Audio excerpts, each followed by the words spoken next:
Gonzi Patsay mga kapuso, ito pa ang dagdag papaswerte, yung tradisyonal na lion dance tuwing Chinese New Year. Yes! Panoorin nga natin.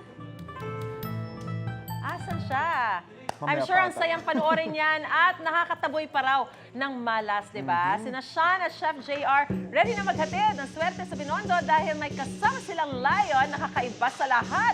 Go si Patsay, guys! Chef Sean! Good morning, good morning, good morning, good morning, good morning mga kapuso. Ako dumadagsa na nga ang mga tao dito dahil Chinese New Year na. Pag Chinese New Year talaga namang pinupuntahan ang Binondo. Sa ngayon, nasa kahabaan ako ng Ongpin Street kung saan kita nyo na busy na. At talagang ramdam na ang selebrasyon from the Chinese lanterns. Sinakita nyo, may mga street vendors tayo, may food, may nagbebenta ng Chinese delicacies, may mga Lucky Charms dito. Kaya all out na ang selebrasyon dito this morning. Pero di lang all out ang selebrasyon. All out din ang pamimigay natin ng sorpresa kasi this morning kasama ko ang UH Money Lion.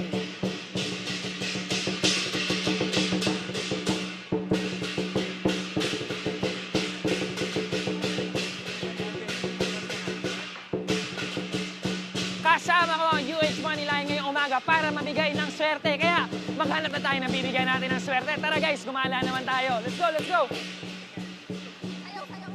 Hey, hey, hey, hey, hey, hey, hey, hey, hey, hey, hey. Naghahanap kami ng UH Money Lion na nakakagat ang ulo kasi sa Chinese culture, pag kinagat daw yung ulo ng Money Lion, nagbibigay daw ng swerte, nagbibigay ng good health, natatanggal ang malas.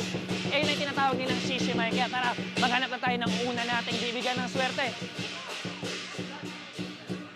Ate! Oy, kuya! Oh, nagulat si ate. Ate, anong pangalan mo? Jen po. Oh, gusto mo bang swertehin ngayong umaga? Oo naman po. Oo daw, gusto niya daw swertehin ngayong umaga. Money Lion. Kagatin mo na.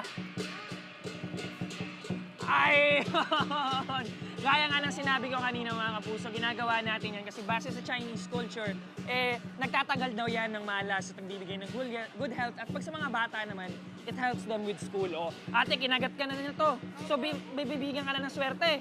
O, hilahin mo na yung swerte mula sa bibig niya. Eto na.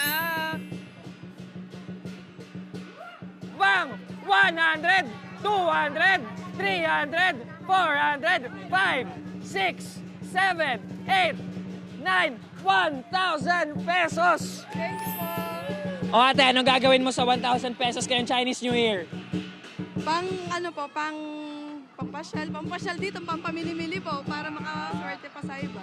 Lagi ka ba nandito sa Binondo pag Chinese New Year? Yes po, yearly po. Lagi Yearly? kami nandito dito. O ano yung ginagawa niyo dito yearly? Bakit binabalik-balikan niyo talaga? Namimili po kasi naniniwala rin sa paniniwala nila. Ganun. So talagang sineselebrate niyo yung Chinese New Year Yes sa po, bahay? nakikiselebrate na rin din. Kagaya ng pag-celebrate nila sa New Year natin, mga Pilipino. So anong bagay pa gusto mong swertehin this year? Family sir, syempre blessing sa Siyempre, family. blessing sa family. Opo. Congrats ha, congrats. O, may 1,000 ka na. Happy Thank you Chinese po, New Happy Year. Chinese New Year. O tara, maghanap pa tayo. Tara, Money Lion, hanap pa tayo. Hey, hey, hey, hey, hey. Ito. Ito guys. Papakagat na natin kaagad. Kagatin mo na to. Hoy! Oh. Ayun! Nice one. Game na game. Dito tayo harap, Kuys. Game ka, Kuys, ha. Sorry, ha. Bigla ka kinagat na layan namin, ha. Ano mang pangalan mo, Kuys? Ako nga po pala si Orlan Marquez. Eto, taon-taon kong binibili to dito sa Oo. Ongpin. So, yearly talaga na pumunta ka dito sa Binondo. Opo, ito lang po ang dinadayo ko rito sa Ongpin. Traditional na rin po ng family namin sa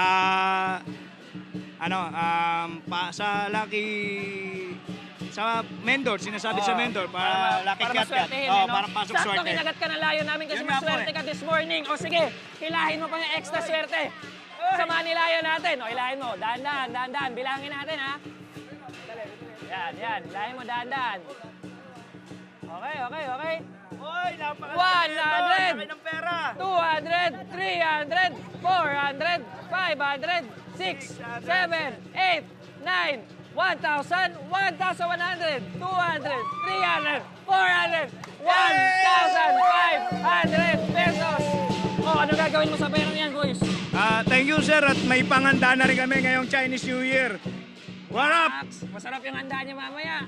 Yes sir. Oh, happy Chinese New Year. Guys, tuloy-tuloy lang ang pamimigay natin ng sorpresa at swerte. Basta tumutok lang kayo sa pambansang morning show kung saan laging una ka, unang hirit!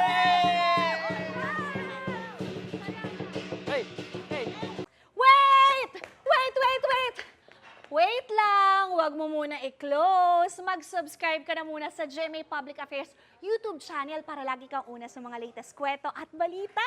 I-follow mo na rin ang official social media pages ng Unang Hirit. Thank you. O sige na,